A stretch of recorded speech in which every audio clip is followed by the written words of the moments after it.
சிம்பிளாக கோதுமை மாவில் சக்கரை எப்படி பண்ணுறதுன்னு பார்க்கலாம். கிட்டத்தட்ட 1 மந்த் வரைக்குமே கெட்டு போகாது.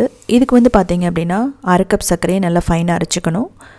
2 கப் கோதுமை மாவு, அதுக்கப்புறம் ரவை 3 டேபிள் ஸ்பூன், உப்பு, ஏலக்காய் 3 டேபிள் ஸ்பூன், நெய், பேக்கிங் சோடா, பவுடர் பண்ணி வச்சுருக்க சுகர் இல்லைனா வெல்லம் போட்டு நல்லா மிக்ஸ் பண்ணிக்கோங்க. கொஞ்சம் கொஞ்சமாக தண்ணி ஊற்றிட்டு டைட்டான டோ மாதிரி கொண்டு வரணும். எடுத்தோன்னே ரொம்ப அதிகமாக ஊற்றிடாதீங்க. இப்போது இதை வந்து ஒரு 20 மினிட்ஸ் அப்படியே விட்டுறலாம். 20 நிமிஷத்துக்கு அப்புறமா நல்லா திக்காக தேய்ச்சிக்கணும். இப்போ உங்களுக்கு தேவையான ஷேப்பில் கட் பண்ணிக்கோங்க. நான் சின்ன சின்ன க்யூப்ஸாக கட் பண்ணுறேன். இது வந்து பேக்கரியிலலாம் இப்படி தான் கிடைக்கும். நல்லா திக்கான டோவாக இருந்தால் மட்டும்தான் இது மாதிரி நல்லா இருக்கும்.